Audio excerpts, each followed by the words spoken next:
One of the cops who accosted NFL player Tyreek Hill has been identified, and we now know that one tried to apologize for his behavior. It was rejected. Here's a video, remember? The Miami-Dade County Police have just released this dramatic new body cam footage of the NFL star Tyreek Hill as he was pulled from his car and placed in handcuffs yesterday. Get out! Get out! Get out! Get out! Get out! Get out! Damn! What part of brutality was this time? Hey, Drew, I'm getting arrested, Drew. I'm getting arrested. I'm getting arrested, Drew. I'm getting out, bro. God damn, twin. When we tell you to do something, you do it. You understand? I'm getting out, you understand? Not what you want. And just a few moments later, this happened.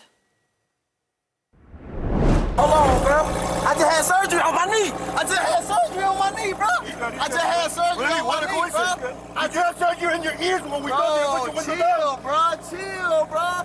Hey, don't do, bro. Back up. Hey, call Drew. Call Drew. Call Drew. Call Drew. Call Drew.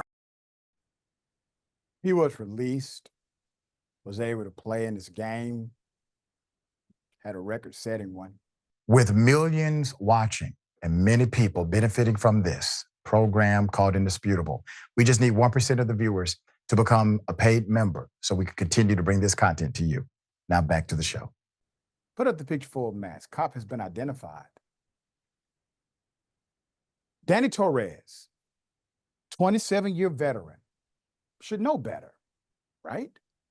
27-year veteran of the Miami-Dade Police Department has been identified as the cop who was placed on administrative duties in connection with the detainment, temporary detainment of Dolphins wide receiver Tyreek Hill on Sunday ahead of their season opener at Hard Rock Stadium. Danny Torres was named by the MDPD, which said that he, quote, remains in administrative duties, according to a statement provided to CBS Miami. Miami Dolphins receiver Tyreek Hill confirmed he wants one of the officers who detained him on Sunday to lose his job for the way he treated him. So during a press conference on Wednesday, Hill stated that the officer responsible for those aggressive actions should be fired. Quote, he got to go, man, Hill said, because in that instance right there, like not only did he treat me bad, you know what I'm saying? He also treated my teammates with disrespect. He had some crazy words towards them, and they ain't even doing nothing. Like, what did they do to you? They're just walking on the sidewalk. So I don't know, bro. He got to go.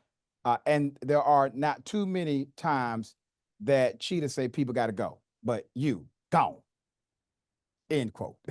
Love it. ESPN Miami Dolphins reporter revealed that the legal team representing Miami-Dade police officer Danny Torres reached out to Hill to apologize.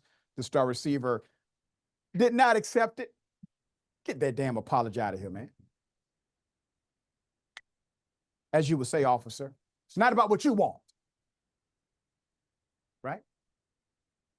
Francesca, one of the things that Tyreek Hill said in an interview, he said if he wasn't an NFL player, that this could have been a lot worse for him. Now, we already see the difference because I promise you, if he had not been Tyreek Hill, he doesn't get an apology from a cop, okay? Right? Right, the cop's attorney doesn't say, hey, just reach out to him, just say, hey, I'm sorry, right? That doesn't happen. But I'm glad it did happen because now you can use it in a civil case, evidence of a guilty conscience. It is now admissible material, all right? So way to go, attorney, ineffective counsel. All right, Francesca, thoughts here. Well, I mean, this is why we love you, Doc, because you can point these glaring things out, and we know what you would do in a court of law and how you would advise as counsel. It's just wild to me, you know, and he gets arrested, he gets brutalized like that in front of traffic. You know, you see people driving by, they probably recognize him. But he's, again, a black man in America, and more specifically in Florida. You know, there are travel warnings in Florida that if you are, specifically if you're LGBTQ+, but I believe even African-American, that like Florida might not be the place you want to go to as like a fun little visit, because precisely of the, you know, Stop Woke Act and the Don't Say Gay bills and all of the ways they try to criminalize people's identities simply for living their lives.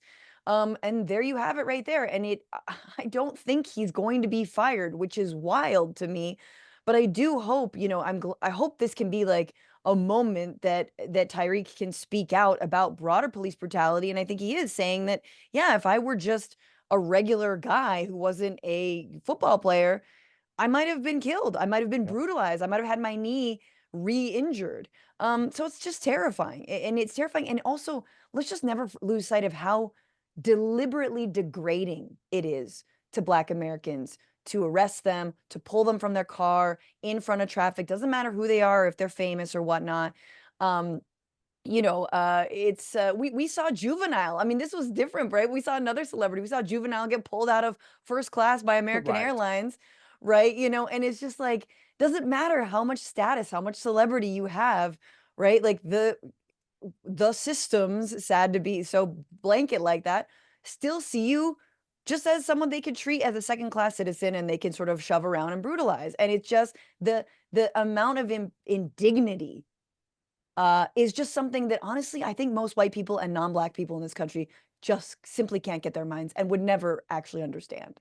Yeah, and that's the thing, because no one can really imagine a police officer doing that to a white female just because the Sure. white female posed a question. Right. Nobody could imagine a flight attendant walking up to a white female and kicking her out of first class that she's paid for, right? Nobody can imagine that. But it happens to Black males in particular, Black people in general.